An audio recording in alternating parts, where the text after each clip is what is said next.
Ladies and gentlemen, welcome to The Right Time, a Wave Sports and Entertainment original presented by Prize Picks.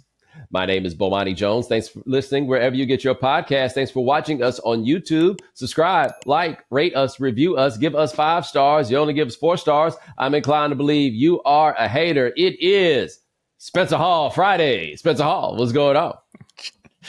I'll do my best, as always. I know it's not the normal Friday slot, but we're going to make it work. Now, Domonique got a lot going on right now, but I want to take this opportunity, since he's not here, to tell you this, that the American Sports Story on FX for Aaron Hernandez debuted this week, where Domonique Foxworth is a staff writer. Check it out. I watched the first 2 episodes last night, and brother, I'm a little shocked. Clearly, there's no way they asked the University of Florida to use their logos. They just went ahead and did it, because there's no way the University of Florida would clear it, given the portrayal of the university in the first 2 episodes. No, that means it's probably accurate. Anytime you hear anybody real mad about their portrayal in anything, they go, that's completely inaccurate. That means I'm so mad that you got it right. Let me tell you, though, there are some individuals that I feel like might have some qualms. And top of the list is a man named Cameron Jarrell Newton. Their version of Cam Newton does not at all remind me of the Cam Newton that I think that we would know things about, number one. And number two, I noticed they anonymized who this player was, but they just got some dude that's just in the locker room rocking out with his lockout, shall we say. You know what I'm saying? Like, really, just out, just putting it in people's faces. And I guess it must have been in his contract that they did not go get a medium.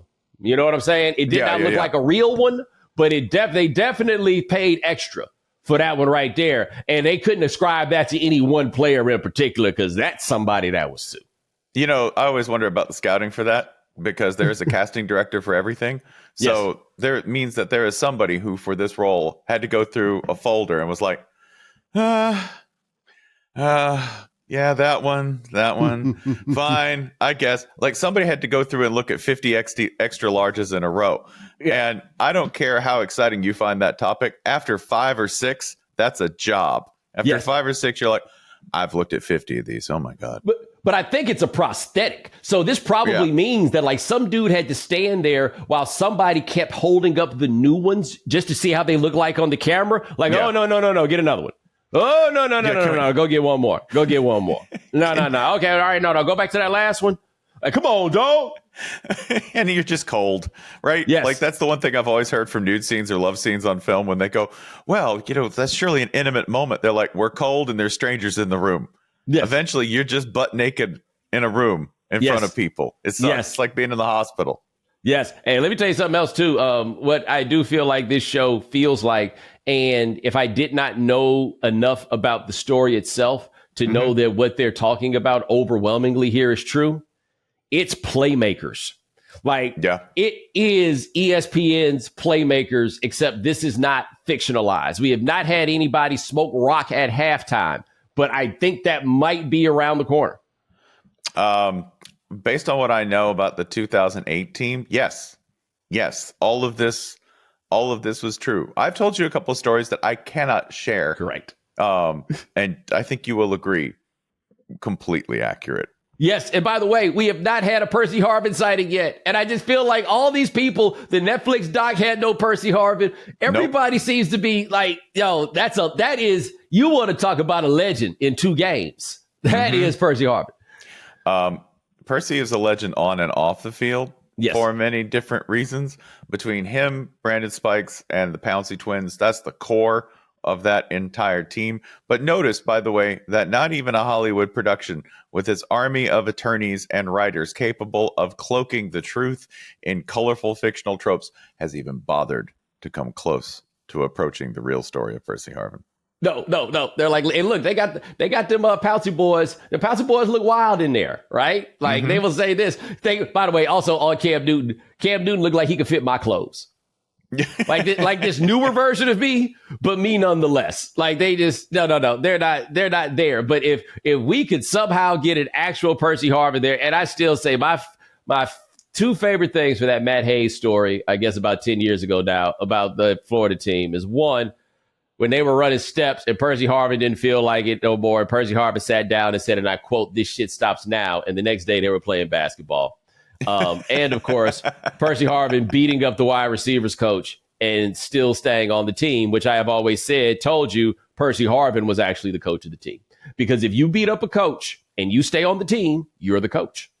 Then you've just made a management decision, not a personnel one. That's what that is. If you manage to do that. I of course am going to watch it and think, oh man, there's some quibbles with the show I have, but the writing, it's spectacular. I'm just going to stand for Domonique the whole time. There you go. Like, of course, the parts my friend did. Absolutely superb. There you go. Now, college football this week, I just noticed something. USC is going to play against Michigan. And I've been trying to think about this, whether like this is a win or a loss for USC fans, just generally going to the Big Ten. Because on one hand, I mean, they're going to be taking some trips that you don't want to take in the winter, but that was always a possibility in the Pac-12 also. And I guess you would have to say going to Ann Arbor, which is a really delightful, cute college town if you've never been to Chapel Hill. I think I'd rather go there than Corvallis or Pullman, you know? Well, I enjoy the idea that somehow teams from the Pac-12 would see the Big Ten's weather and shiver when the documented cases of starvation cannibalism we have in the United States all come from the American West. Did you ever see a Wazoo game on the road in November? Did you ever see sleet in October? Did you ever see what it looked like when they went to Corvallis and they were playing in half the time October, November, what I can only describe as creeping fog?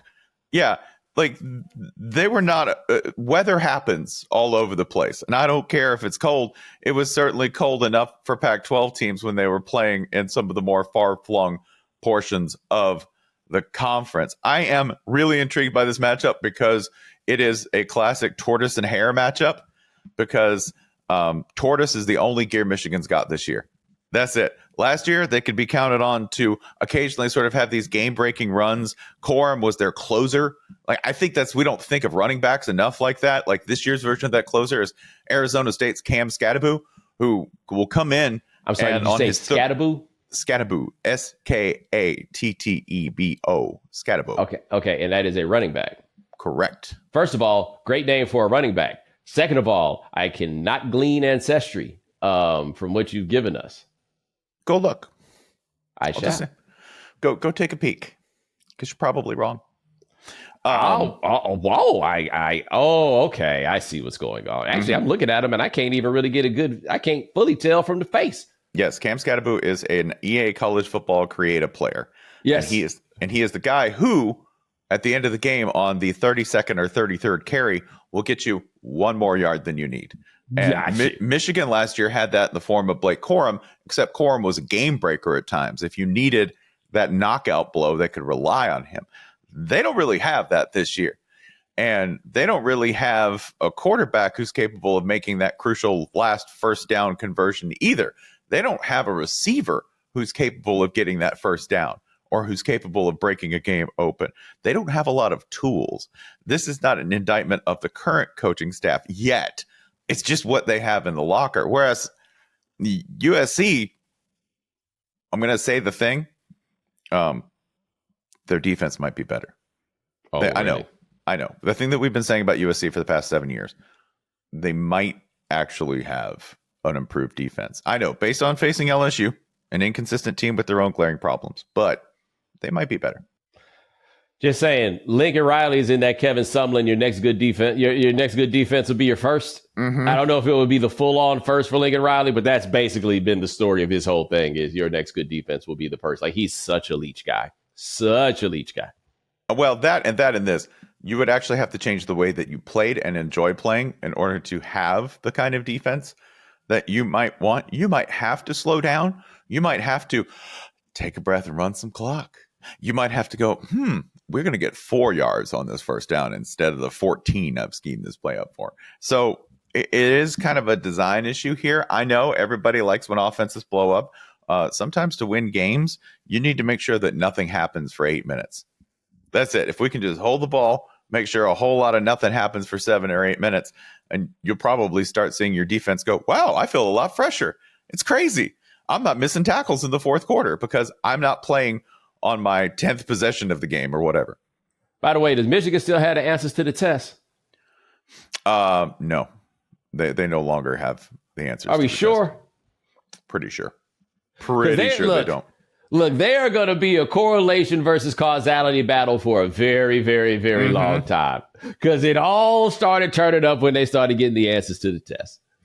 So, one, Connor Stalions was interim head coach of a high school football team as of a couple of weeks ago. Yes, he was. Hold on. Not just any high school football team. If you have seen Beverly Hills Cop, it is the high school for which his T-shirt, Mumford High School. He in Detroit. Like this, I did not say Metro Detroit. I did not say the Detroit area. I'm talking about the high school Jamel went to. Yeah, he's in Detroit. He is in the D.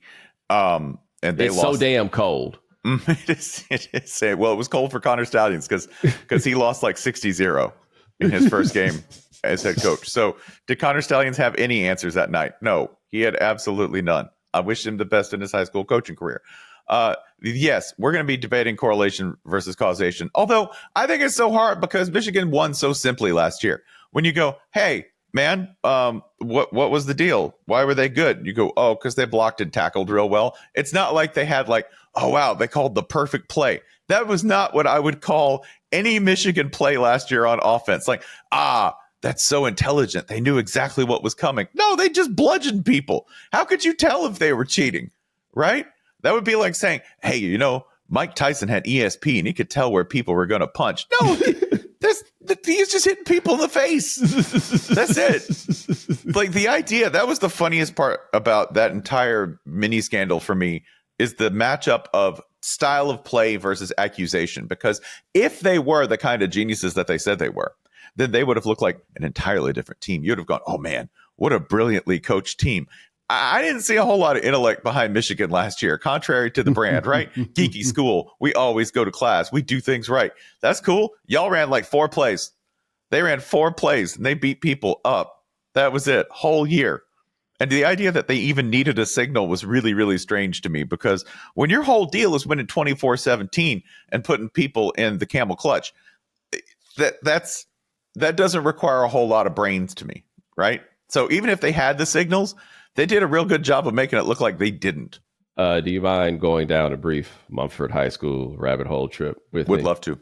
Okay. So one of my favorite things to do with city schools, it's also a great thing to do with New York City neighborhoods, is where you kind of try to play a game of figure out the moment that the white people left and the black people came. So if you ever heard of Brownsville, Brooklyn, which is a part of Brooklyn that terrifies people. And home of the brave. Yeah, for good reasons. Yes.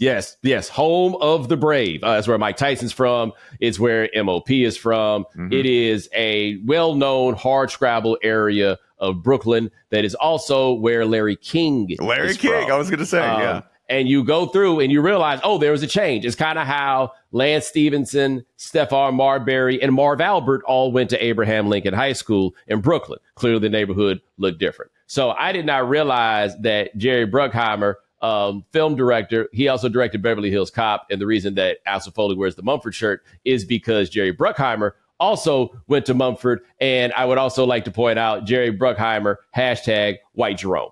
Anyway, Mumford is one of these schools where you're kind of wondering, hey, when exactly did the flip up happen? Because we got Jerry Bruckheimer. We got some dude named Paul Borman. Yep, that's a white man. On their notable people on the wiki. A man named Ivan Boesky. He graduated in 1955 and was a prominent American stock trader, known for his role in an insider trading scandal. I don't think that's mine. I don't think my people claim him. And it's a lot of football players. They all seem to pop up after, shall we say, Gilda Radner and Stephen Ross. The producer of Nightmare on Elm Street and co-founder of New Line Cinema. And also the Wine is the Clark sisters and Fred Hammond. Yes. Yes.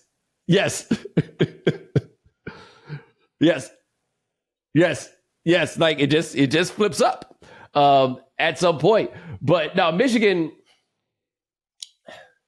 there's such an interesting program to me because Look, man, the Big Ten has never cared about anything outside of the Big Ten. Maybe that has changed at this point, but they've won a whole lot of games and lost a whole lot of Rose Bowls, and nobody really cared. Right? Are they still like that now? I don't have a great answer for that. Oh, I think all news is local all the time. So there will be a year where they feel pretty good about this.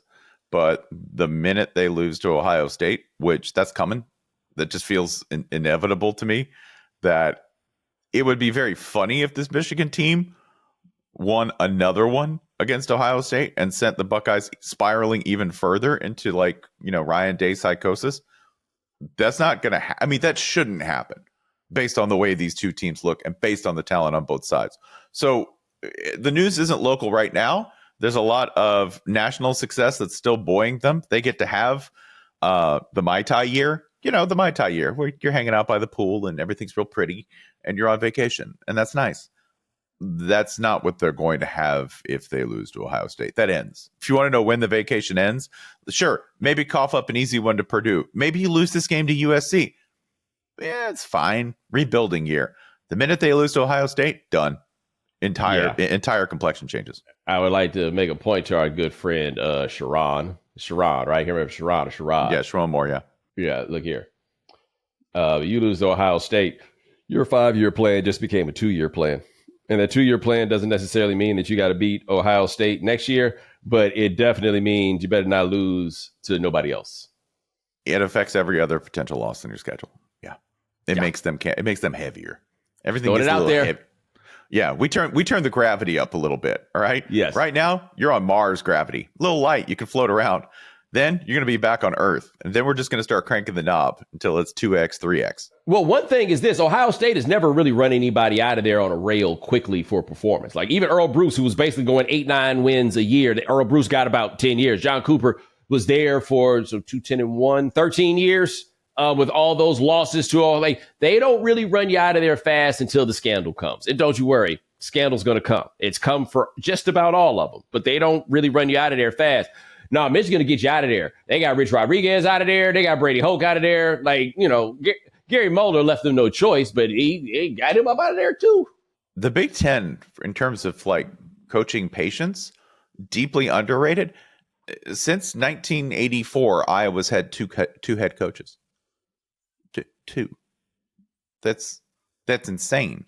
At Minnesota, even if you're putting up kind of lackluster results, you get a real long leash. At Purdue, even somebody like, they had a really terrible coach out of the MAC whose name I am completely forgetting. Well, I think you're talking about our man that coached at Kent State. Yep. And even he, with what you thought might have got him run out of there fast, got 4 years. That's the one where I think Jerry Kill is a black dude. His name is Daryl Hazel, I want to say. Jerry Kill, or I forget who it was, came up to him after the game to shake his hand, except it wasn't him. It was one of his assistants. And the assistants had to be like, nope, it's that other black guy down there. It's that guy. Yeah. Yeah. They had the whole total wrong guy identified.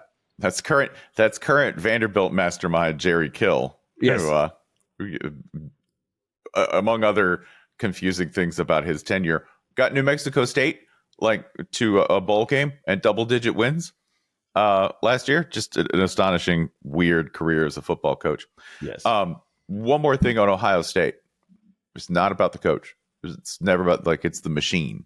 Yes, right? And they know that. Yeah, they know it. Coach knows it too. And if Ryan Day didn't know it, he knows they think it. Oh yeah. It's got to be strange for him because the pressure is so great. And yet, when he went to them and said, I need a parade float of money. I need you to I need a your 5-pound box of money, right? I need all of the money in the world and all of the resources, and I will get you what you want. They said yes. That's the magic of that job. There's other places where they either don't have it or they don't want you to have it in particular, or they might try to sabotage you. I will say this for Ohio State. They will write the check and see if you can do it. They will 100% give you all that shit. Well, let me tell you something. Here's what Ohio State is not going to if what you're saying Ohio State has to do to win is to pay players. Oh, Like, that's like the scene in The Wire when Cuddy comes in and asks for $10,000. They're like, oh man, I thought you wanted something ridiculous. Ohio State loves nothing more than to pay players. Like, I don't think people get this. You got the whole everybody gets paid in college, kind of, sort of. There's some places where you know you're going to get paid, right? Not just when you get here, you're going to get some money on the front end, we'll buy your mama a house sort of game, right? No, no, don't you worry. We're going to pay you. You're going to have a car. You'll be straight. Ohio State, people knew. You're going to be like when Maurice Clarett did that article, that interview with Gene Wojciechowski that somehow we all dismissed, and he just laid the game out exactly at Ohio State. He said, hey, you come in here, this guy gives you the car, this guy gives you the money. Ohio State ain't about to lose because we wasn't going to pay no players. No, I have heard coaches say things like, why are you coming here and asking me for money again? That's not the question there. The implication there is, I've handled it. Why are you spending your money so poorly? At Ohio State, the assumption would be, we gave you enough. I know we gave you enough. Right? We know what the living expenses here are. And I know how overpaid you are for relatively speaking to the rest of this population. Now, you're worth it to our program. If you come back in and asking for more money at Ohio State, it's not on them. Like, that's like, because they will pay you. Right? Look at us. Like, we're saying all sorts of nice things about them. These are the nicest things you can say, which is, it's a fair deal. That's in 2024, getting your salary and getting your net worth, your actual market worth. Ohio State, you'll get it. If they're looking at you, you already have it. What a time now. It's also muddy because people kind of sort of get paid. Well, people are, you know what? This is a great time to hit the people with a segue so we can give them some advertisement, because it's the new era of guys getting paid, but schools not paying. And here's where that gets tricky. We'll be back in a second. The NFL is back, which means you could turn $10 into $1,000 in a single game watching your favorite teams only on Prize Picks. You can make a Prize Picks lineup in as little as 60 seconds. Sign up today and get $50 instantly when you play 5. You don't even need to win to receive the $50 bonus. It's guaranteed. Quick withdrawals, easy gameplay, and an enormous selection of players and stat types are what make Prize Picks the #1 fantasy sports app. But rather than hear from me, let's hear from somebody who uses Prize Picks. Sean, how's the picking been going for you? Bo, I'm excited the NFL's back, and so is Prize Picks, because they have a special promo this month. 1 Caleb Williams passing yard gets you 1 win on Prize Picks every week in September. That's right, 1 yard gets you an automatic win every weekend in football for September. 4 weeks of free W's. Don't miss out on this deal because it's gone when September ends. And don't forget to tune in to the end of the show to hear my picks for Thursday Night Football. All right, there we go. So make sure you go to prizepicks.com/Bomani and use code Bomani for a first deposit match up to $100. That's prizepicks.com/Bomani. Prize Picks, daily fantasy sports made easy. I love a great deal as much as the next guy, but I'm not going to jump through a bunch of hoops just to save a few bucks. It's got to be easy. No hoops, no BS. So when Mint Mobile said it was easy to get wireless for $15 a month with the purchase of a 3-month plan, I called them on it. It turns out it really is that easy to get wireless for $15 a month. They even said the longest part of the process was the time you spent on hold waiting to break up with your old provider. To get started, go to mintmobile.com/Bomani. You'll see that right now, all 3-month plans are only $15 a month, including the unlimited plan. All plans come with high-speed data and unlimited talk and text delivered on the nation's largest 5G network. Find out how easy it is to switch to Mint Mobile and get 3 months of premium wireless service for $15 a month. Sean, let the people know how easy it is to switch. To get this new customer offer and your 3-month premium wireless plan for just $15 a month, go to mintmobile.com/Bomani. That's mintmobile.com/Bomani. Cut your wireless bill to $15 a month at mintmobile.com/Bomani. $45 upfront payment required, equivalent to $15 a month. New customers on first 3-month plan only. Speed slower, above 40 gigs on unlimited plan. Additional taxes, fees, and restrictions apply. See Mint Mobile more for details. Hey, shout out to the good folks at Viator for hooking it up. Sean, I know we both had some nice vacations. I was in Morocco, a little bit in Lisbon. I heard you were in France. How were your experiences, and did you get a chance to use Viator? France was great, and I would definitely recommend it to anyone who's looking to go to Europe. I used Viator to help me get access to the Louvre, which was great. And, Viator helped me find the perfect experience through their app because I was able to explore over 300,000 plus travel experiences. And plus, they have real traveler reviews, so I was able to get insider information for people who've already been on the experiences that I was considering. That's right. And plus, free cancellation helps you plan for the unexpected. And Viator also offers 24/7 customer service, so you'll get support at any hour if things aren't going as planned. So to all our listeners, download the Viator app now and use code Viator10 for 10% off your first booking in the app. Find the perfect travel experiences for you. Do more with Viator. All right, so Spencer, one thing I realized, and you and I have both long advocated for players getting paid, and players are getting paid now through NIL, but I realized I didn't just want players to get paid, I wanted the schools to pay them. And I think that is a very, very important distinction. Like, it is amazing. You realize how cruel they were being before, in that they didn't want anybody to pay them. And then when the time came to pay them, they're like, fine, we'll just get other people to do it. And so they've been finding other people to pay them. But what they need is they pass that cost on to the fans. We have a great story here that University of Tennessee, especially from Tennessee, by the way, University of Tennessee is going to add 10% to ticket prices in order to fund their NIL initiative. Keeping in mind, this is a school that already has a sky-high recruiting budget because their school isn't really close to players, right?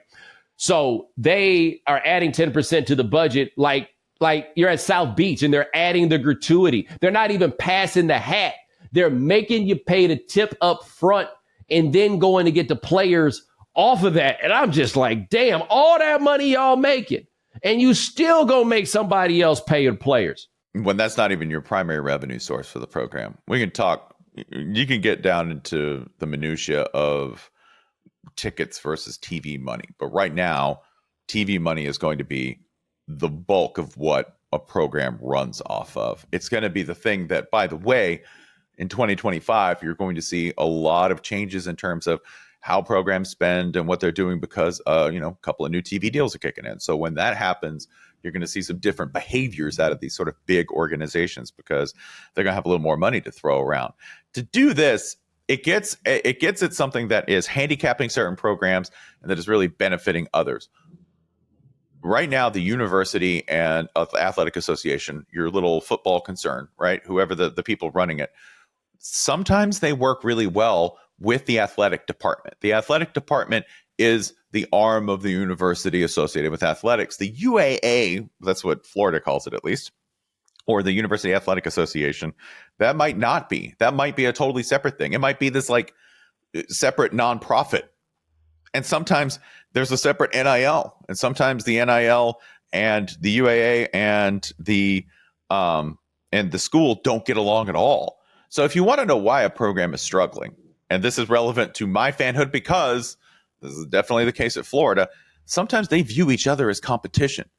And fans see them as double and triple taxing. Right now, college football, to get from point A to point B as a fan, a lot of times it's a toll road. And sometimes that toll road's run by the state, and sometimes it's run by the feds, and sometimes it's run by locals, and sometimes you get hit by all three just to get from point A to B. You might pay that 10% tax on a ticket, but that ticket isn't necessarily inclusive of your NIL donation, which you signed up for so that you could get a cool seat cushion or so that you could get a meet and greet with a player because you want your guys to get recruits. Additionally, it doesn't include your cable bill or your online streaming bill, which you're going to pay for, which also feeds into them. So it's real easy. It's not, you don't have to be a super fan or some sort of mega booster to already get taxed 2 or 3 times on your fandom. Okay. And tax is a weird thing because it implies that this is essential, right? Like, oh, I need food, water, and Tennessee football. For some people, that's not totally inaccurate, but it's a lot to ask. And that can be like Tennessee has things reasonably aligned. That's one of the reasons they're doing real well right now. That's a program that, yes, runs on recruiting because they ain't close to anybody, right? Those great Tennessee teams of like the late 90s and 2000s, they recruited a lot of that talent out of Atlanta. Like they recruited tons of people out of Atlanta. That's obviously changed. They still get some talent out of Georgia, but the point is they have to work. And they've always had the biggest recruiting budget relative to other programs in the SEC for that reason. So they might have more of an argument to charge more than some other programs, but it's still a lot to ask of a fan.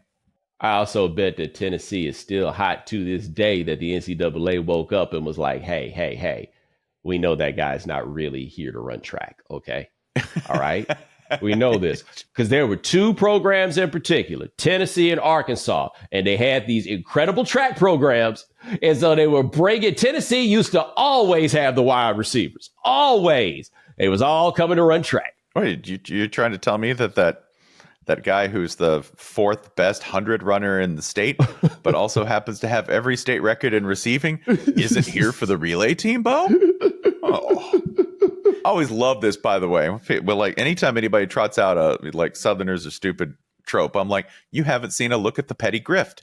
Petty grift. There's so many little petty grifts that y'all don't pick up on that are so smart. Like, yeah, why don't we house an entire professional football team under the auspices of a university? Better yet, we'll just save on labor costs by not paying them. Yep. Look at that. And then when that gets exposed, we'll start housing football players on the track team. Not saying it's moral, not saying it's even like clever, still pretty smart. Yep. And to be fair, though, they did actually run track. Yeah. And won. Yes. Some of them were really, really good. Like, that was the important part. They were actually running track. Then the grift became getting guys who'd been drafted to play baseball and then not counting them against the scholarship because their tuition would get paid by their teams. Like Cedric Benson, Texas didn't pay for him to play football. Ricky Williams, too, because they were minor league baseball players. Yeah. Hey, we're just supporting their athletic dreams, Bo. And if they want to do both, it's totally okay with Coach. Totally okay. Because it's going to free up more money for that 5-star offensive tackle. We can't hide them anywhere. Tennessee, like, look, man, we got to fly out to California and get these boys. We got, like, they were doing a lot out of Atlanta because Atlanta's not super far, at least, right? Like, it's at least, but Tennessee.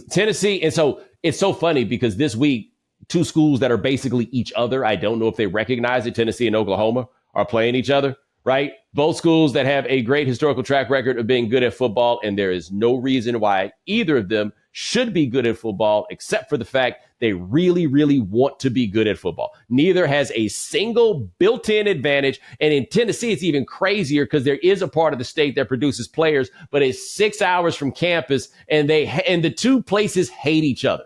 Yeah, don't like it. Those guys would rather go to old fucking Miss. Mm-hmm. They'd rather go to Memphis.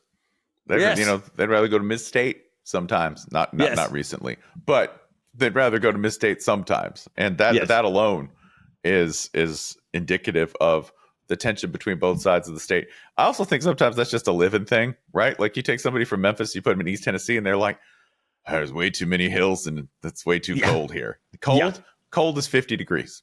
Cold, right? but still. God, can you imagine how great it would be, though, if the State University of Tennessee was actually in Memphis instead of in Knoxville? And it would kind of make more sense because the Mississippi River is a really big deal. And Memphis was the largest city in the state up until like 1960. Right, until they decided to try to kill it. Yeah, until several unfortunate events befell the city of Memphis, which are too far outside of the narrow historical scope of this podcast. Like, if we were going to talk about what happened to Memphis, you go, I need 28 hours. Yes. That podcast is 28 hours long. It'd be wild. It would have also probably required armed conflict. Because there's no way that was happening with the powers that be. Oh, Memphis is so much. But no, Tennessee and Oklahoma are playing this week. And this is, for those people who are not really deep in the college football weeds, this is fascinating. So you youngsters won't remember this, but Josh Heupel, the coach at Tennessee, was the last quarterback to win a national championship at the University of Oklahoma. He was also the offensive coordinator while he was at Oklahoma. And I remember those days. And if I'm going to be honest with you, he wasn't really that good at it at that time. And Oklahoma fired him. And I think that's when they hired Lincoln Riley. I'm not exactly sure, but I think that was the transition. But they fired Heupel, and basically everything was blamed on him. He really didn't like it, and it has been a cold war with those places ever since. Heupel gets to Tennessee, got Tennessee rolling. And I remember when Lincoln left, and I was like, cool, so you go hire Heupel, right? And they're like, no, it's not. That's a thing, guys. That's a thing. So they hired Brent Venables, who also got run out at Oklahoma, but everybody was happy with it. It was a really weird sort of thing.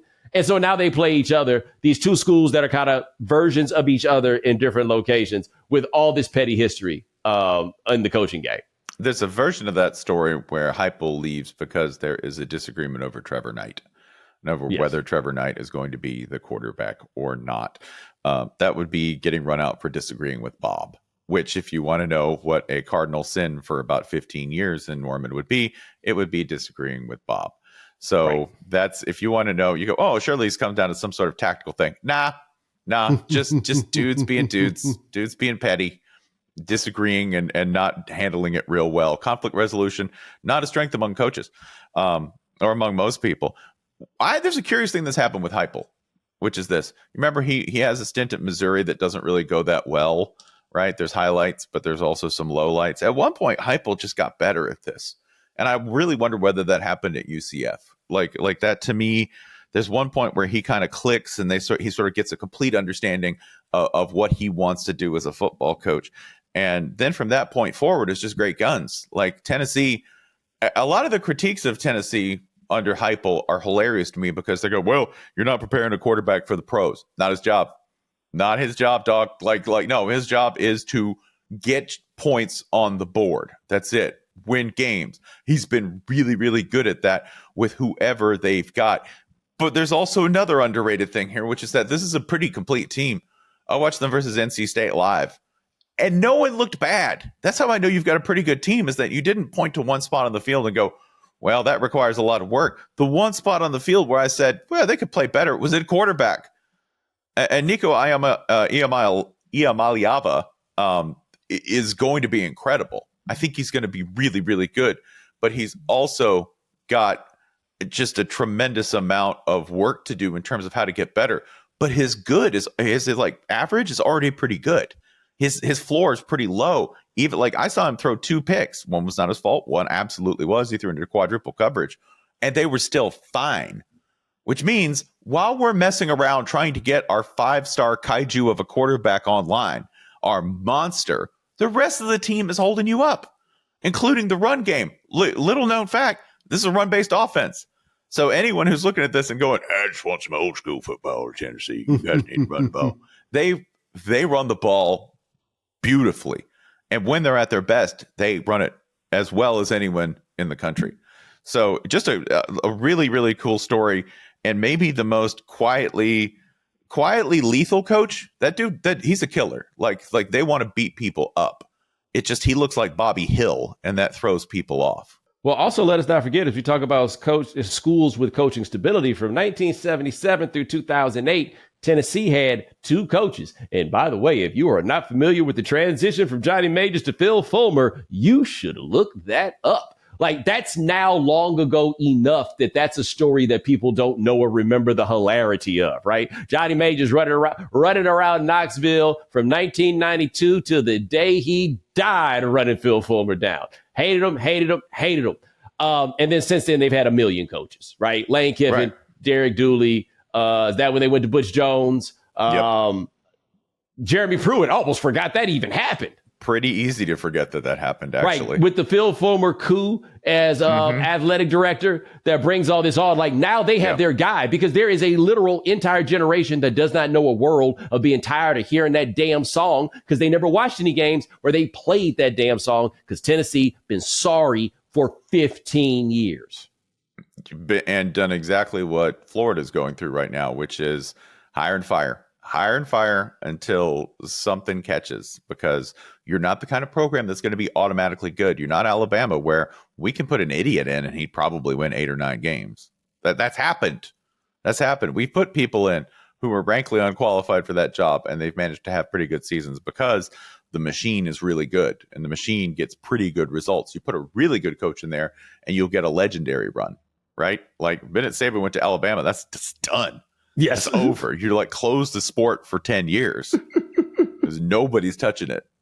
And everybody remembers the day that we realized we had a long-term problem here, boys. Mm-hmm. And it was when they went up, the moment they went up 31-0 on Georgia. And we were like, Yeah, on a blackout game. Yeah, buddy. Why they wearing black?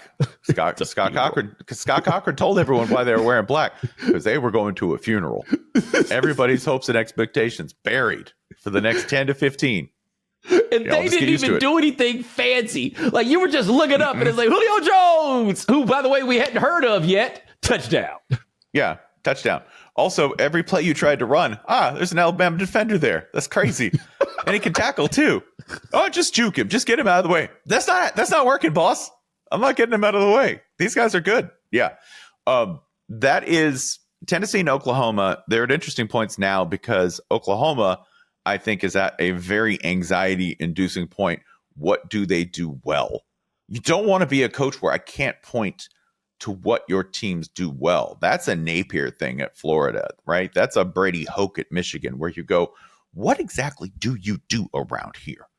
Oklahoma's defense has been up and down. They've had inconsistencies. That's not Venables' ideal mode of football. But traditionally, even when they have a defensive coach, the offense has managed to carry them through things.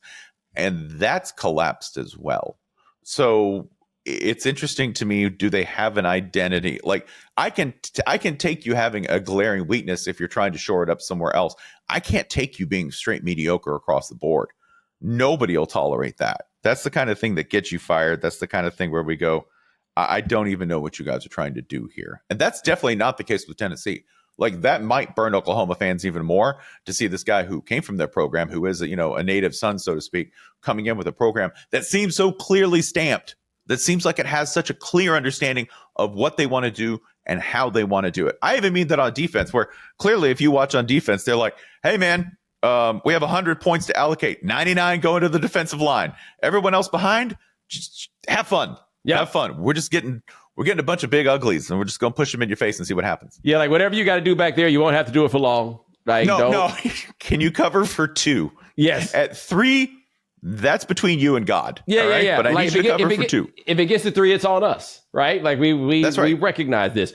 We knew you could only hold for 2, and so we were going to leave you there for 2. Okay, we get this. Now, other thing for Oklahoma is, I remember I was talking to my guy RJ Young about this when they first made the move. He's a big OU guy. He's like, hey, man, I don't really want to do this. I like winning 10, 11 games a year, right? Like Nebraska was in that same situation. Now, Nebraska fell off within the Big 12 also, but the paradigm changed, and Nebraska can never be what Nebraska was.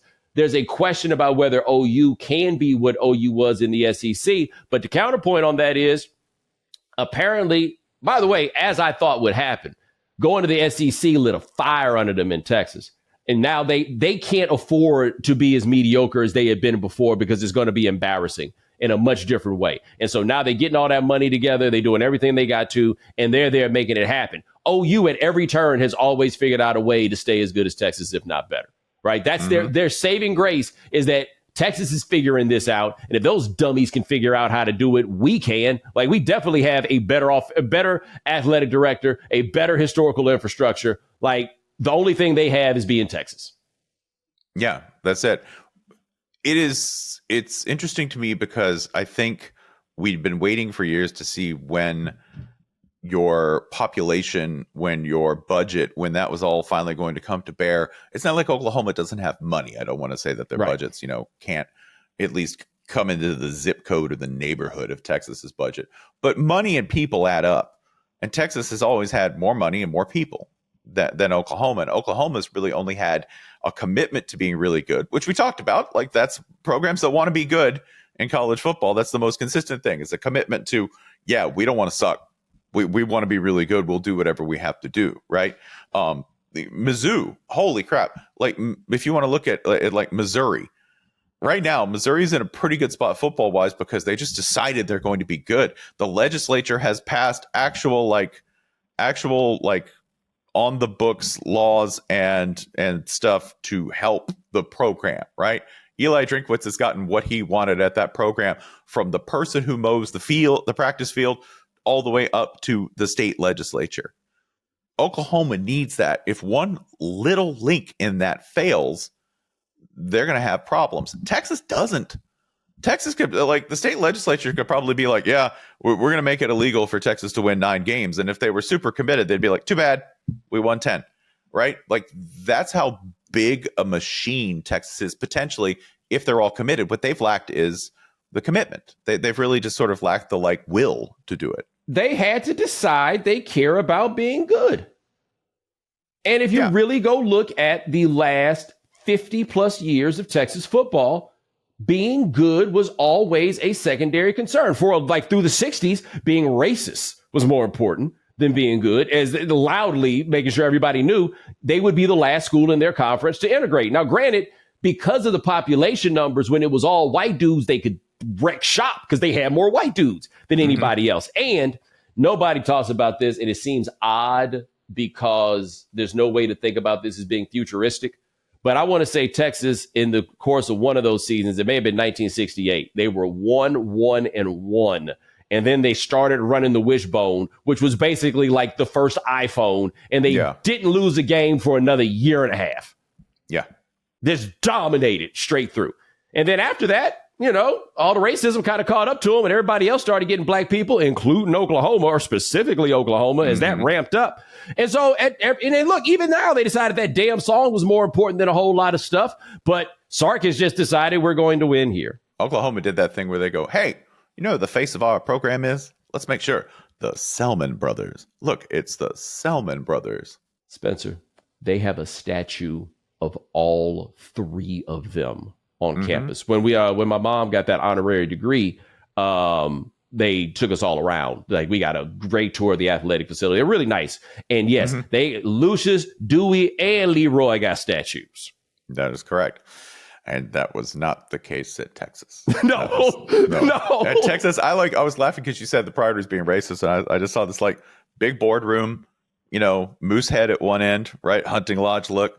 Bunch of guys in shit kicking boots and hats. They're like, hey, JD, what's the priority this week? And he goes, hold on, let me write it down. Number one, racism. We got to be Longhorn football, got to be racist. And they're all like, well, pounding the table. I mean, that's great. That's good. It was a really big deal. That whole conference, it just made the decision look, if all we do is play each other, then what's it matter?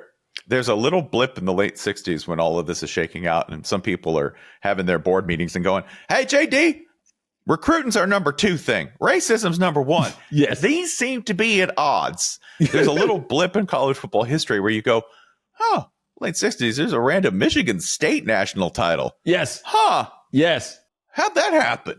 You go, fascinating historical story to tell you. Yeah, hey, look what's going on down there at the University of Houston, right? Where they also broke out their version of the first iPhone, the Veer. There was a point where nobody had seen the option before. They broke out the option, and then they were like, hey, fellas, it's all these black dudes around here that nobody seems to want to recruit. I think that we could use every single one of them. That's when they actually go, hey, did you know that scoreboard can light up to a 6 in the tens digit? You can go to a 7 or even an 8. Yes. Bill Yeoman will get you there. Yes. And you know who else will get you there? Letting everyone play. Yes. If you let everyone play, you can score 70 or 80 points in a football game. We'll prove it. Yes. And Barry Switzer is like, I could do that wearing a fur coat. Yep. I'll do that wearing a fur coat, smoking on the sideline. Yeah.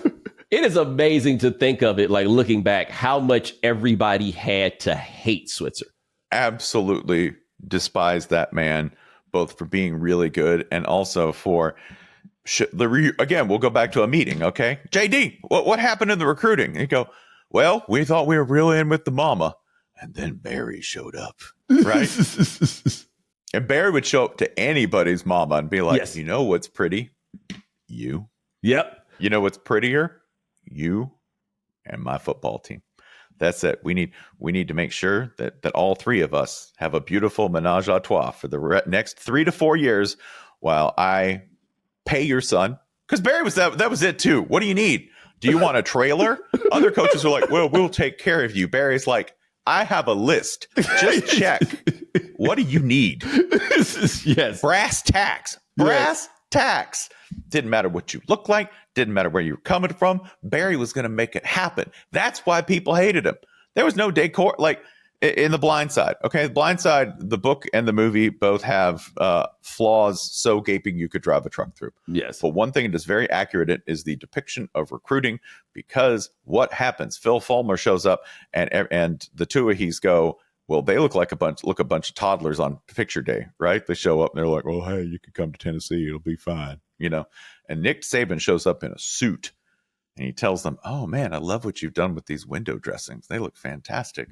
You have such good taste. Have I complimented your home? This is amazing. Game hasn't changed. And the person who was best at it first was Barry Switzer. Yes. And also, let us not forget, Barry Switzer's father died when his Afro-American girlfriend shot him in a fit of passion because of his other Afro-American girlfriend. Like, Switzer's dad was a bootlegger and they lived on the black side of town. That is why the current incarnation of Barry Switzer is so heart-wrenching and disappointing to watch. He's so desperate. Basically, he's always wanted these white people he's like a black person who always wanted these white people to love him, except he is a white person, right? And so now he has become that guy. It is so sad because he got where he was by being down with us. Barry has had, when the story was written, I know Bootlegger's Boy, if you read it, it's an astonishing memoir. It really, it's an amazing life. It's only a third of the story. If you wrote it all down, it would be one of the most tragicomic things that you've ever read. And we haven't even included the fact that man somehow coached the Cowboys to a Super Bowl. Yes, he did. All right.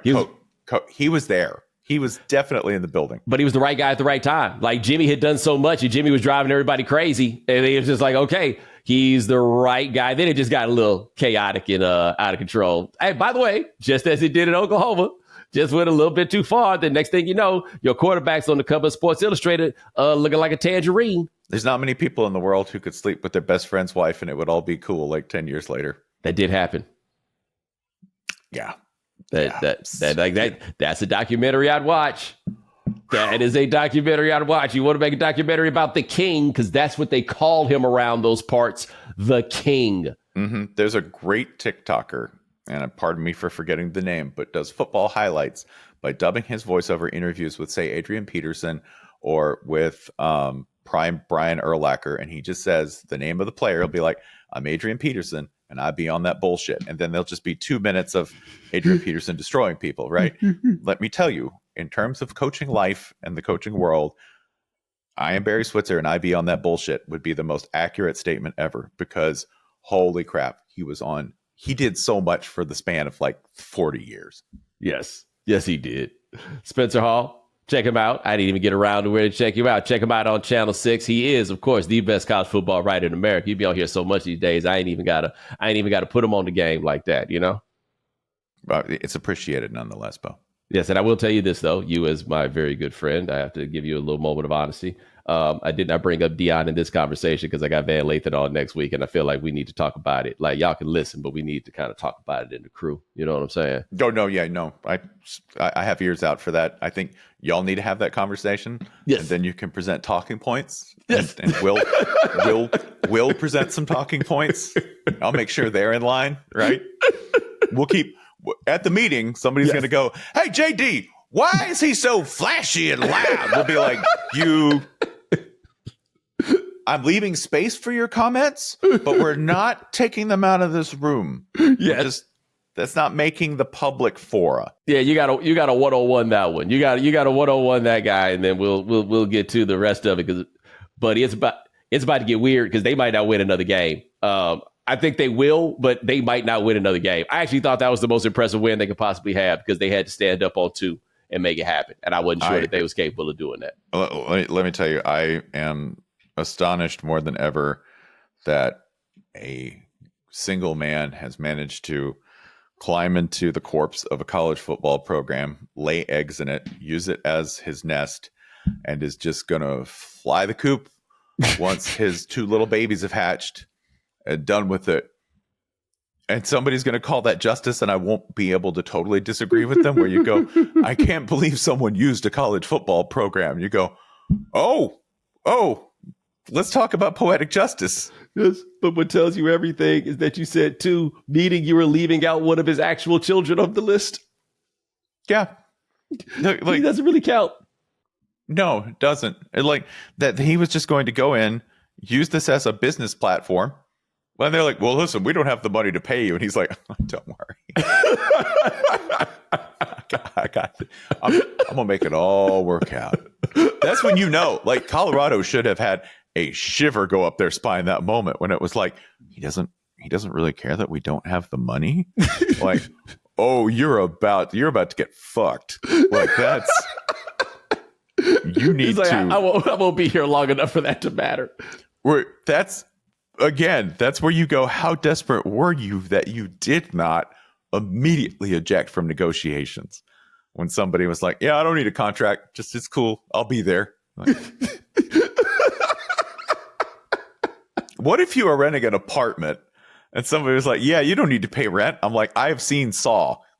I have seen horror movies. That's how this starts. Look, it's like either this is going to go really well or really badly, but I'm going to be out. Yeah. Yeah. You feel like, listen, you can turn the next tenant into human hamburger. I'm not going to be that one. You go ahead. Oh, man. I appreciate you, my brother. Yeah, my pleasure. All right. Now, Sean, you got prize picks for the people? I sure do. Sunday football, as I mentioned in the ad read, Caleb Williams, we get 0.5 pass yards. So all he needs is 1 pass yard, and you get a W there. I'll take Brock Bowers, 47.5 receiving yards, one of the best young tight ends in the game. David Montgomery has scored a touchdown in nearly every one of the games he's played in, so I'll take more than 0.5 rush or reception touchdowns there. And Derek Carr, and this high-powered Saints offense, I'll take 0.5 pass TDs there. I'll take more as well. Feel good about these picks. All right, man. I appreciate you. And ladies and gentlemen, thanks so much for joining us here on The Right Time. We do this 3 times a week. That's Sean Yu. He handles everything behind the scenes. Thank you, sir. Hit our voicemail line, 323-596-7767.